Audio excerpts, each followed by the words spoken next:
Yes, boys, welcome back to the channel. Today, we'll be breaking down UFC 295. Alex Pereira taking on Yuri Prochazka, and in the co-main event, we have a heavyweight banger, ladies and gentlemen. Sergey Pavlovich taking on Tom Aspinall, and then we have my girlfriend, Mackenzie, Dern on the card. So, this card is stacked from top to bottom, if you know what I mean. So, yeah, really looking forward to this card. But before we break down this card, let's do a recap of our last two MMA betting events. UFC 294, I didn't do a breakdown last week. I was very busy, so sorry guys. Yeah, UFC 294, 9.49 units on the night. Pretty dead card, to be honest, fight-wise, but we will take a very, very big profit right there. And the week after, or 2 weeks after, sorry, Lewis versus Almeida, 3.38 units on the night. That takes us to 50.06 units this year, 11% ROI. So I'm very, very happy with my progress I've made over this past year. Learned a lot. My goal was to get to that 50 unit mark for year 1. I want to get to 60 by the end of this year. So let's keep pushing. Let's keep smashing these books, and let's enjoy these fights this Saturday, UFC 295. But yeah, guys, without further ado, let's get right into this banger pay-per-view breakdown video. Let's go! And our first fight is going to be Steve Erceg taking on Alessandro Costa. Steve Erceg, very technical on the feet, kind of just technical in every aspect of MMA, to be honest. He's got a good strike on the feet, good long punches on the feet, got a good jab, good calf kick, very good time takedowns, very opportunistic grappler. You know, will get the back and, you know, latch in some chokes. And Alessandro Costa, on the other hand, is primarily a striker. He does have some subs on his record, but at this level in the UFC, I don't really see him, you know, getting any submission wins or winning by grappling or wrestling. And he is a guy that will throw to the body, throw hooks to the body with big power, and that's kind of just his game in combinations. But I would say he waits too long and kind of waits for his opportunity, and I do see that being the downfall for him in this matchup. I'm going to go with my boy Steve Erceg in this fight. I've got a 2.5 or 2.6 unit bet at -138. I think that Steve Erceg is just better in every aspect of MMA, to be honest. I think he's a more technical striker. I think he has the better grappling, the more opportunistic grappling to latch in a sub in this fight, possibly. I think that he has the length on the feet that he'll be able to utilize. He's got a 4-inch height advantage, a 1.5 reach advantage. So I think it's a no-brainer at -138. I just think that I can't rely on a 125 to get a KO punch, which is, in my opinion, Alessandro Costa's only chance of winning this fight.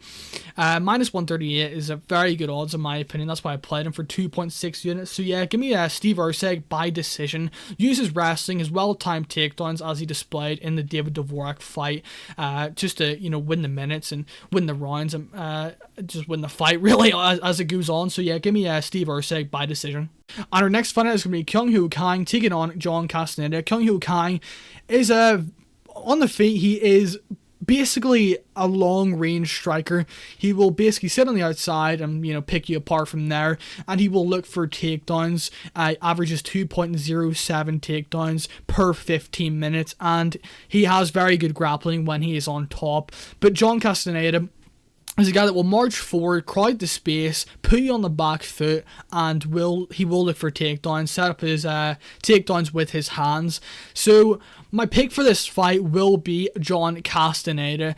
I think that he will be able to crowd the space and not give Kang that kickboxing range, and I do think that John Castaneda, he has slowed down before, and I think he may in this fight.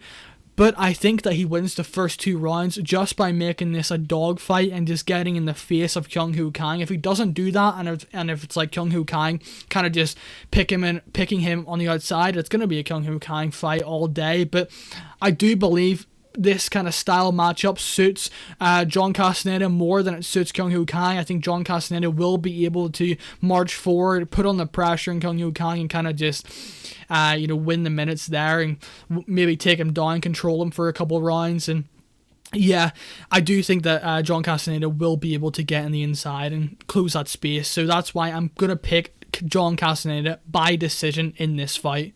And our next fight is going to be Tabatha Ricci taking on Lupita Godinez. Tabatha Ricci, good grappling when she gets on top, okay wrestling. I mean, not really the best.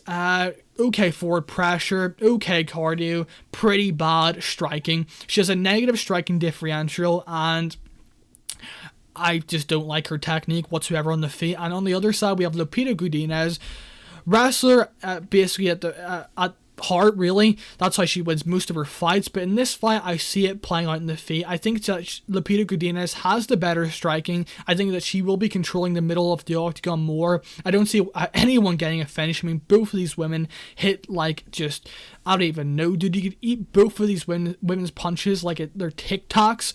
But yeah. Good aside with Lupita Godinez, I think that she has the way crispier striking, but the one thing I would say, when she opens up her striking on the feet, it's actually pretty good, but when some fights she just doesn't do anything with her striking, which is so weird. It's weird, but we saw in her last fight, she did open up with her striking. She did look much better with her striking because she actually threw punches, and her boxing is somewhat decent for a woman, in MMA, I guess. So yeah, give me Lupita Godinez to win this fight by decision. No one's getting a finish in this fight, but Tabatha, Ricci, give me a call. And our next one is going to be Nazim Sadykhov taking on Viechslav Borshchev. Probably butchered that name, but I don't care. Nazim Sadykhov is a guy that will come forward, got solid boxing. You know what you're going to get out of these guys from Sarah Longo, that gym in you know what you're going to get? You're going to get guys with solid striking and good BJJ, and that's exactly what he is, really.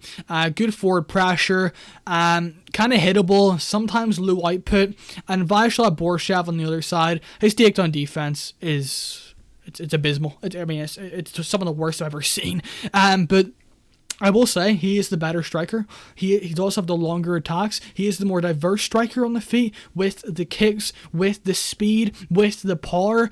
And I'm going to pick him to win this fight. Yes, people will say Nazim Sadykhov, I mean, he has a major grappling upside in this fight, but I feel like Viechslav Borshchev has been getting much better defending those takedowns. Yes, he's conceded like, I don't even know how many takedowns he's conceded. I think it's like 20 plus in 5 or 4 fights, which is kind of crazy to think about, but it has been getting better. His get-up game is actually very good, and I do see over the 3 rounds him winning in that kickboxing, in the kickboxing exchanges with his speed, his diverse striking, compared to the more one-dimensional striking of Nazim Sadykhov, who's kind of a march forward, land some strikes with his hands. He's kind of just basically a boxer on the feet. And as we've seen in that Evan Elder fight, he was losing those striking exchanges on the feet until he got a bit of a lucky cut that won him that fight. I kind of feel bad for Evan Elder. That dude was like 2 up in all judges' scorecards, and then with like 2 minutes or 1 minute left, like the doctor stops it. He got robbed, but yeah. Gonna have to side with Viechslav Borshchev on the feet here. And our next fight is going to be Denis Buzukja taking on Jamall Emmers. Denis Buzukja, more basically a wrestler / grappler, will come forward, will throw strikes and look for takedowns from there. Wouldn't say he's the best striker. Wouldn't say he's very dangerous kind of anywhere on the ground or on the feet. Jamall Emmers, on the other hand, very clean, slick striking, got wrestling that he doesn't really use. Pretty bad luck in the UFC and pretty bad fight IQ, I must say so myself. I think that he has the better, longer range striking. I think he is the more dangerous striking in this fight. Denis Buzukja can go, march forward, kind of just dog Jamall Emmers in this fight, but I don't think that's going to work against a guy like Jamall Emmers with that kind of that length he uses on the feet. I think Jamall Emmers, if he has somewhat any brain cells left, I mean, this guy's IQ against Pat Sabatini drops him and then gets like his leg torn apart, ripped off in the middle of the octagon. I mean, terrible IQ from Jamall Emmers there. And his last fight against Jenkins, I mean, that was just a robbery. I bet him plus 163 live, and he ended up being like minus 1,500 at the end of round 3, which is just unbelievable. So yeah, gonna go with Jamall Emmers in this fight. I think that he will have the longer striking, the better striking, the more technical striking. I actually am pretty high on Jamall Emmers. I think that this guy actually has a lot of potential. Yes, he's 34 years of age, but I kind of feel like he's kind of been unlucky and underperformed inside the UFC octagon. Denis Buzukja, he is solid. He's kind of solid everywhere, but I wouldn't say he's dangerous anywhere, and I wouldn't say he's very good anywhere. So yeah, give me Jamall Emmers by decision. Buzukja is a very tough guy, and I don't see him going out, getting like stopped in this fight. And our next fight is going to be Jared Gordon taking on Marco Madsen. Jared Gordon, solid striker. He's kind of basic, but it works. It works. He goes to the body well, goes up high well. By going to the body, it opens up his strikes. He'll like throw like a left to the body and then a right overhand. And yeah, he's just a very solid fighter overall. Solid get-up game, solid BJJ. Wouldn't say he has the best takedown defense, but it's solid. He's not terrible at defending takedowns. And Marc Madsen, on the other hand, very one-dimensional. Greco-Roman silver medalist in the Olympic Games. Not very good striking whatsoever. 39 years of age. Not the best takedown defense, to be honest, for a Greco-Roman wrestler. That kind of embarrassing takedown defense, if I must say so myself. But yeah, solid wrestling. That's about it, to be honest. Gonna side with Jared Gordon. I just think that Marco Madsen is too one-dimensional for Jared Gordon, with the way better striking, goes to the body well, which will act as a natural underhook in this fight if Marco Madsen shoots takedowns on Jared Gordon in this matchup. Jared Gordon, just a way more clean striker, more active striker, less hittable striker, better cardio. So yeah, maybe he loses the first round and then rallies late, wins that second and third round, but yeah, gonna side with Jared Gordon. I think this is a pretty obvious fight, to be honest. Don't really see Marc Madsen at 39 years of age beating a guy like Jared Gordon, who actually looked pretty good against Bobby Green in his last fight before getting KO'd by a headbutt. But yeah, Jared Gordon by decision is the pick. And our next fight night is going to be an absolute banger, ladies and gentlemen. Joshua Van taking on Kevin Borjas. Joshua Van, very technical in almost every aspect of MMA. Only 22 years of age, 8-1, and in that UFC debut against Zhumagulov, that was a very, very impressive performance. I bet on Zhumagulov, and I was like, there's many question marks about this guy, Joshua Van. Like, what is his cardio going to look like? What is this guy's striking going to look like? And it looked very, very impressive against Zhumagulov in that last fight. Very tactical in almost every aspect of MMA. Very good grappling. Decent offensive wrestling. Very good defensive wrestling. The way he was stuffing Zhumagulov's shots at moments in that fight was very impressive. And his cardio was just phenomenal. And his technical striking looked very good. So yeah, very good from a 22-year-old who's going to be improving. He was 21 when he fought Zhumagulov. So, you know, this guy's going to be improving every single training camp. And on the other hand, we have the definition of a Peruvian mixed martial artist, dude. I mean, this guy has very solid striking, very solid boxing. You know, he has the speed that goes to the body, rips to the body, goes up high, constant, pressure throughout the 3 rounds. I bet Kevin Borjas on that Dana White Contender Series fight, plus 300, absolute money that was. But his takedown defense is pretty bad. It's absolutely non-existent. This is what I mean by the definition of Peruvian mixed martial artist. You know, very good cardio, very fast, very good boxing, zero takedown defense, good get-up game. That's kind of just your average Peruvian mixed martial artist nowadays.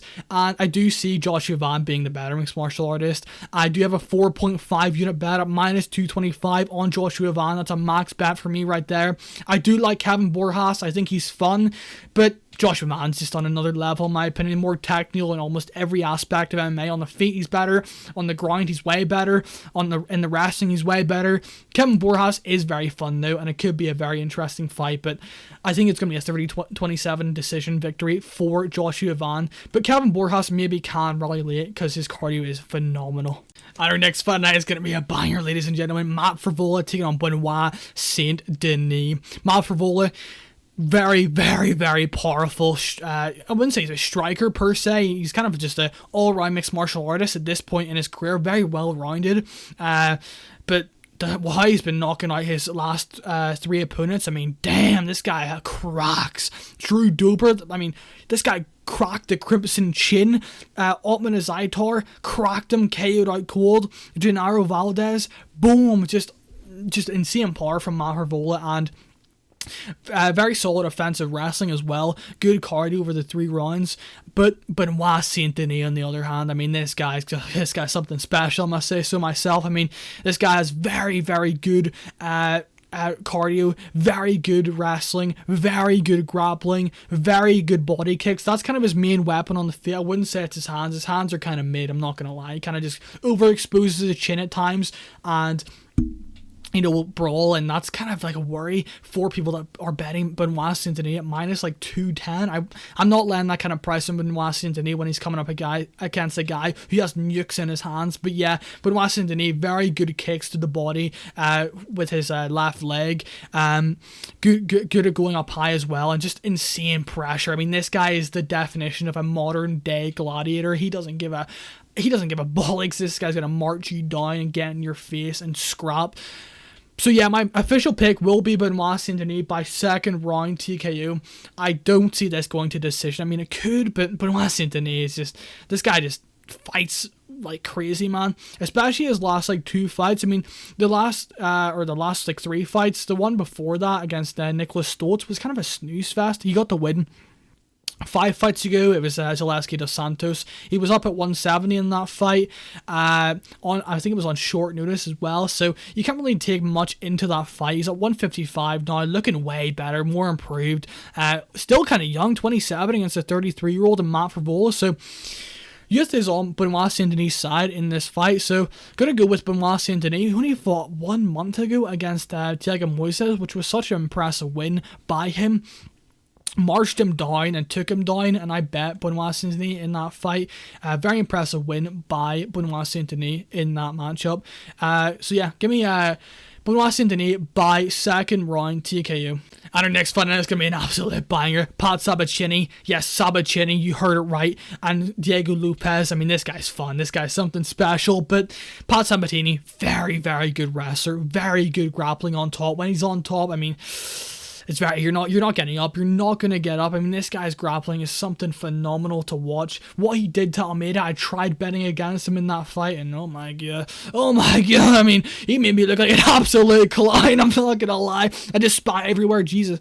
But yeah, Diego Lopes, very good Muay Thai, very, very powerful on the feet, as we've seen against Mozvarevlov, as we've seen in other previous fights as well. But his takedown defense, man, is terrible, but his Brazilian Jiu-Jitsu off bottom is phenomenal. As we've seen against Mozvarevlov, was constantly looking for submissions against Joanderson Brito on bottom when Joanderson Brito was on top. But I'm going to go with Pat Sabatini. It's going to be an unpopular opinion this week. Diego Lopes is the public side, but I'm going with the sharp side. I'm going with the sharps. He's a favourite for a reason. He's staying for a favourite for a reason. All that money is coming in on Diego Lopes, I'm sure, from the casual side. I'm not calling the people that are betting Diego Lopes the casual side. I do get it. Sabatini definitely can get KO'd in this fight, but man, this guy's grappling something different. He's not going to get subbed by Diego Lopes on when Sabatini's on top. It's just not going to happen, man. This guy's grappling, like I've mentioned it 100 times, but it's phenomenal. It's phenomenal, but if he doesn't get it to the ground, I mean, it could be in trouble.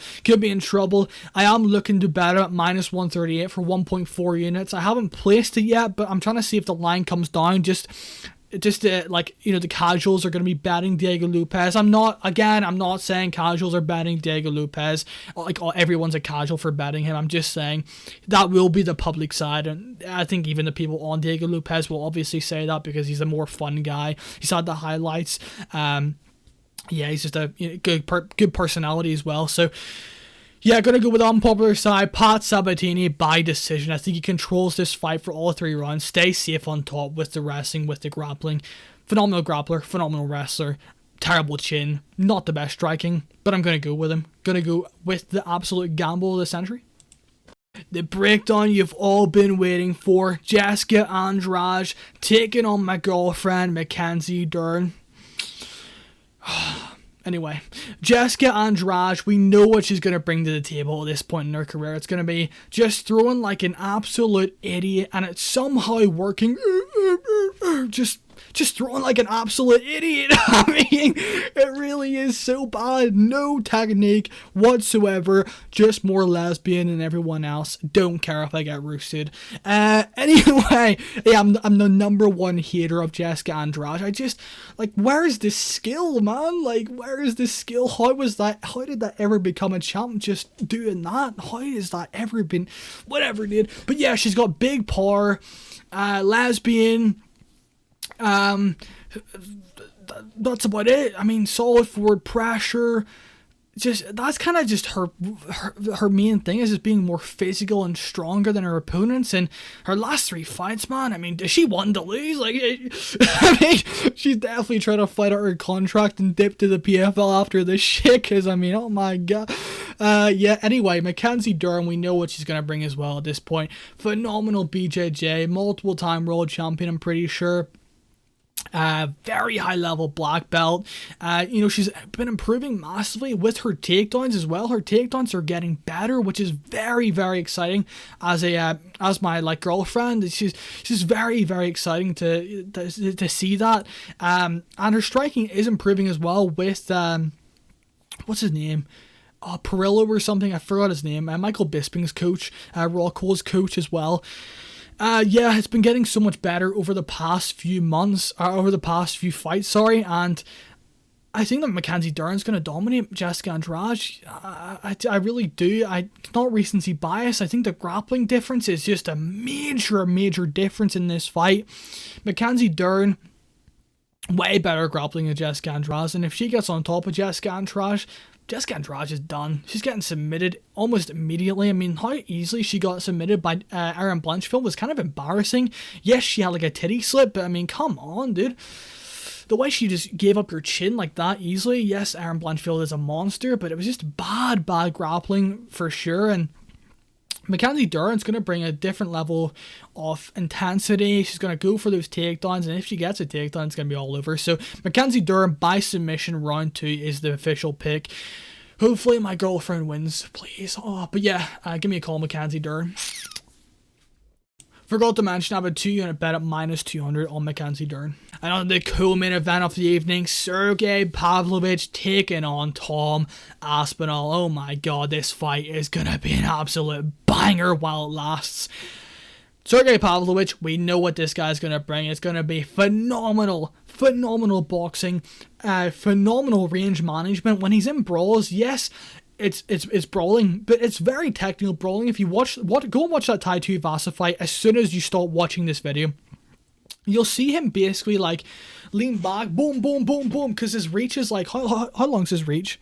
He has a 84-inch reach, and that is going to be 6 inches longer than Tom Aspinall in this fight. So it's going to be very interesting. Tom Aspinall, on the other hand, is going to be the more well-rounded mixed martial artist. He's going to have the better takedowns. He's going to have the way better grappling. It's not going to be close, and he's going to probably have the better cardio. Yes, I was having a discussion with someone on Twitter about this. We don't really know what both of these guys' cardio is like, but if Sergey Pavlovich is able to keep up a high pace, I mean, the guy's something special. He's going to be unbeatable because no one in UFC heavyweight history has been able to keep up a pace like he has with the power that he has over an extended period of time. So I would have to give the cardio edge if I had to guess to Tom Aspinall, but I'm not relying on that. I'm going to rely on the more technical aspects that Tom Aspinall is basically better in every single aspect. On the footwork he's going to have, the step out, boom, leg kick, step in, boom, jab, step in, right hand on the pipe. It's going to be just Tom Aspinall schooling Sergey Pavlovich. And I'm telling you guys for a fact, I bet Sergey Pavlovich against Curtis Blades, bet him against Tai Tuivasa, bet him against Derek Lewis. 2 out of those 3 fights, he was a big underdog. Derek Lewis underdog, and Curtis Blades an underdog. And the reason why I picked him against those guys, because those guys have zero footwork whatsoever. They stand in front and they trade. And Tom Aspinall, yes, his chin is high, but he's going to be out of range. He's going to be bouncing up and down. Boom, jab, gets out. Boom, leg kicking. The one thing I noticed from Sergey Pavlovich against Curtis Blades, this dude does not react to leg kicks. I mean, he doesn't even care what leg kicks are coming. And that's going to be a massive factor. I'm telling you guys, watch the leg kicks early of Tom Aspinall. I mean, it's going to be massive in this fight, in my opinion. And the footwork of Tom Aspinall is going to be another massive factor in this fight. So, give me Tom Aspinall by first round or... It's such a hard prediction. I don't know how this fight's going to play out. It could be just Tom Aspinall lighting him up on the feet and finishing him, or it could be Tom Aspinall, weathering the early storm off Sergey Pavlovich and kind of just escaping with his footwork and then finishing him in that second round. It's kind of hard to say, and Tom Aspinall has been training as well. It's not like he's going to come in here out of shape. If you look at his Instagram, he was over in the Netherlands before getting the call, so Netherlands training. So he has definitely been training for sure. If you look at his Instagram, so I'm not worried about his lack of training camp coming into this fight. So yeah, give me Tom Aspinall by second round TKO. I could see a submission for sure. If he goes for a takedown and gets it, it's gonna be all over. It's gonna be night for Sergey Pavlovich, ladies and gentlemen. So I do have a 3.3 unit bet at -110 on Tom Aspinall.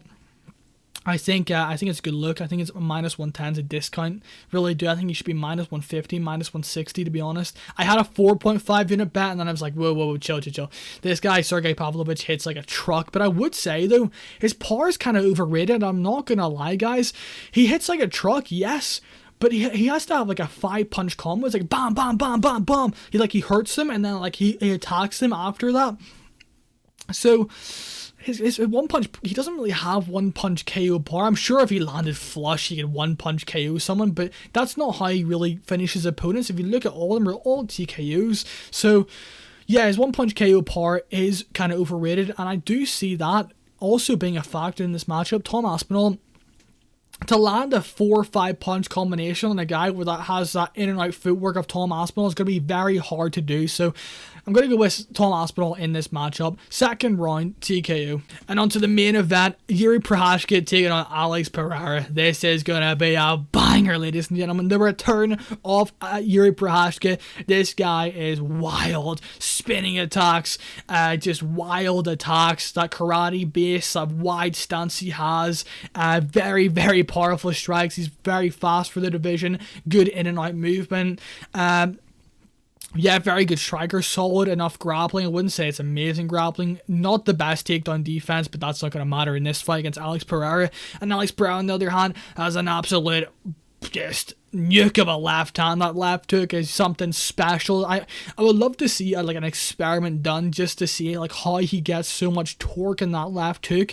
Just perfect technique. The hips, the way he throws it, it's just perfect. So yeah, Alex Pereira also doesn't telegraph any leg kicks whatsoever, but that right hand over the top, man, even in the sparring, he gets hit by it, so that is a worry, but I'm going to side with Alex Pereira. The reason why I'm going to side with Alex Pereira, Yuri Prochazka is so hittable, man. Yes, dude, he's been rocked in so many of his fights, basically every single fight he's had in the UFC. I mean, Volkan was landing on him, Uzdemir was landing on him, Dominic Reyes basically KO'd him with an up kick, he was landing on him, Glover Teixeira was landing on him, and Alex Pereira is a different level of striker compared to all three of those guys, man. You could argue, yes, Glover Teixeira had the threat of the takedown, but man, Alex Pereira is going to be landing on Yuri Prochazka's chin, and I just cannot... I can't rely on Yuri Prochazka to take a left hook or to take multiple punches by a light heavyweight Alex Pereira, one of those powerful strikers, technical powerful strikers we've ever seen inside the UFC octagon. So yeah, I'm going to side with Alex Pereira in this fight. Like I said, the one thing I do worry about is defense with that right hand is so bad, but also, with Yuri Prochazka, that karate base he has, that very wide stance he possesses, that's going to be a massive disadvantage for him in this fight also, because Alex Pereira leg kicks, man, we saw what he was doing to Israel Adesanya, who has that wide stance as well. I mean, Israel Adesanya in that second round buckled badly, and if Alex Pereira can avoid those big shots in those first round and kind of just, what's the word, invest in those leg kicks early on, it could be a massive factor, and I'm just not sure if Yuri Prochazka is going to be fully recovered coming into this fight. It's been less than a year, and apparently it was the worst shoulder injury a UFC doctor has ever seen, so I just doubt he's going to be fully recovered. You're telling me he's going to be able to get that healed up, rehabilitate it, and basically come back 100% in less than a year after a terrible shoulder injury? I don't know. And also he had like a 2 months training camp for this, so I don't think so. I have a 3-unit bet at -105 on Alex Pereira. Got that bet in as soon as the odds came out. Thank God Betway. I mean, I'm so lucky because that never happens for me. Being from Ireland, I mean, I just get robbed by the books every time with opening lines. Never happens. I never get it. You Americans are blessed. Keep betting opening lines. I beg for me. Just do it for me. But yeah, guys, there was my UFC 295 predictions. Hope you enjoyed this video. If you did, hit the like button, hit the subscribe button, and comment some of your predictions down in the comments below. If you disagree, let me know down in the comments below, and let me know some of the plays you're looking to play this weekend. But yeah, guys, I will see you in the next one. Have a good rest of your week. Gonna be an absolute banger pay-per-view on Saturday, UFC 295. Really looking forward to it. Let's smash these bookies this Saturday night. Let's go, boys. Woo!